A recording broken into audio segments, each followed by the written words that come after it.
Welcome to the Teacher Development Podcast, a podcast from British Council for teachers in Pakistan focused on English language teaching.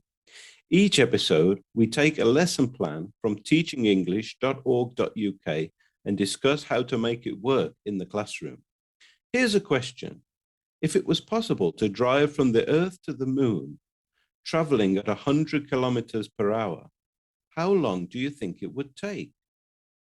Stay tuned till the end of the podcast to find out the answer. Now, the lesson we're discussing today is all about space. I asked Mamouna and Tayyab if they thought their students would enjoy this topic. Definitely, they will enjoy a lot. They feel happy to explore the space actually, because in one of my project, which was Moon Gateway to Star, all the students participated very actively, but two of the students did a very extraordinary thing that one was, is life possible on Mars? Yeah, definitely. My students really enjoy a lesson about space, but it depends how that lesson is presented. Like if it is only in the book and just they are reading or the teacher is reading and there is no activity, there is no something new that has been told by the teacher, it becomes uninterested for the students. But as well as a whole, the students, they are interested in space, and especially they want to know about space. So it depends on the teacher or how many engaging activities he is using for this purpose. So what kind of activities would you suggest to get the students more engaged with the lesson? Okay, yes, certain activities can be used, like some model can be there, or there can be some video on this topic. There are some researches of NASA. These researches can also be introduced in the class, especially when we can use these mobile phones for this purpose. So all these activities are there. Even in junior classes, the students, they can be assigned the role of a planet. Suppose one student is the sun and the others, they are the planets, and they are just moving around the sun. In this way, this concept can be clarified in an easy way. So the students become the model. Yeah, turning round and round, and in this way we can get them the idea of that, how do they move, all the planets, how do they are moving. The teacher can begin the lesson by showing the students the flashcard of the solar system and eliciting some of the vocabulary. Would one of the students in your class know the words sun or earth? Uranus should be easy, as it has the same name in Pakistan. Then the teacher can play a song about the solar system and ask the students to listen out for the names of the planets. The students complete an activity on a worksheet where they put the planets in order.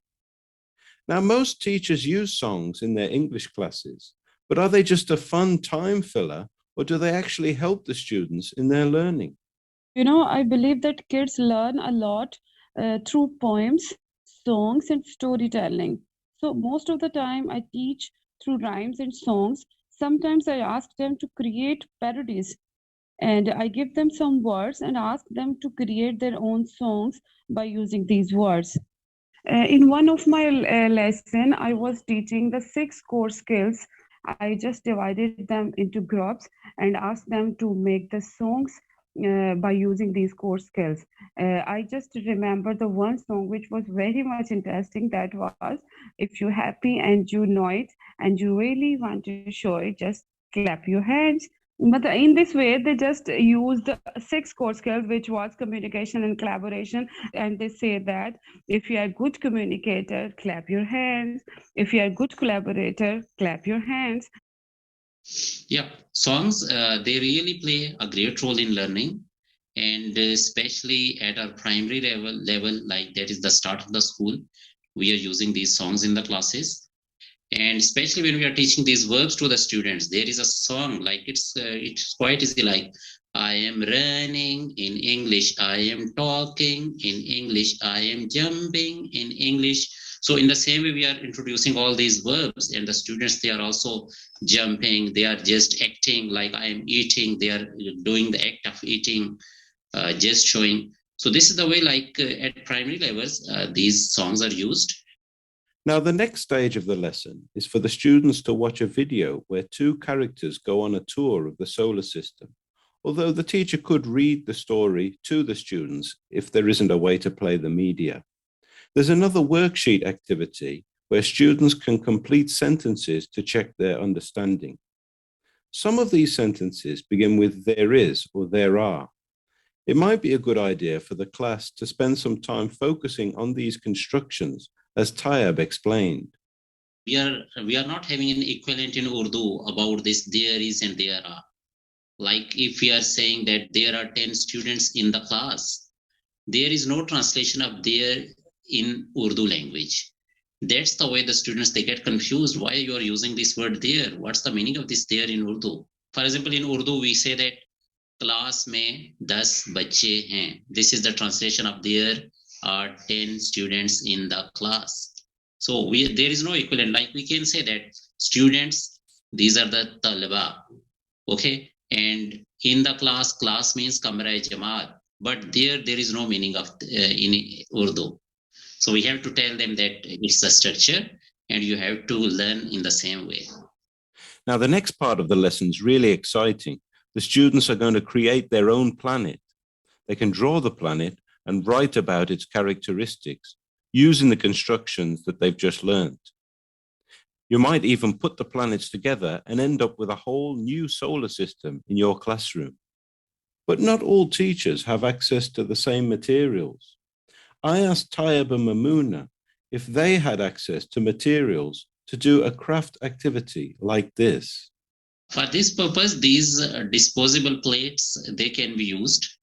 Like disposable plates, we have to display them on the wall. And all these planets, they will be shown by these plates. And as well as their orbits are there, maybe a rope can be used or some material that is connecting them, that is showing that orbit, that can be used. Most of the time, we recycle the material to make different things from them. As many of my students made different posters and models by using paper, plastic bottles, cardboard, and after doing or after making the things, we displayed their work, posters on wall, and we organized the exhibition of models. We made a water rocket which worked with water, and it was totally low cost, no cost material, and we recycled the things to make this one. Amazing. And did it fly? Yes, it does, and we have to use it many times. As you talk about the solar system, they have made many solar systems, a model of many solar systems with the help of plastic balls, and they colored it in with different things. And after that, they have made a space scene in which there is a moon, there is a sun, and there are so many planets, and there is one satellite also. They made a model of this. What about you? Do you have access to craft materials at your school? Have you found any novel ways of sourcing your own materials? Please leave a comment and join in the debate. Now, don't forget, you can find this lesson at teachingenglish.org.uk. After the students have created their own solar system, depending how much time you've got left, there are even more suggested activities to extend this lesson. Now, at the start of the podcast, I asked you a question. If it was possible to drive from the Earth to the Moon, traveling at 100 kilometers per hour, how long do you think it would take? Have you guessed? The answer is 160 days, and that's our closest neighbor. The solar system really is huge, and there's so much still to learn. Please join us next time for the Teacher Development Podcast. Goodbye.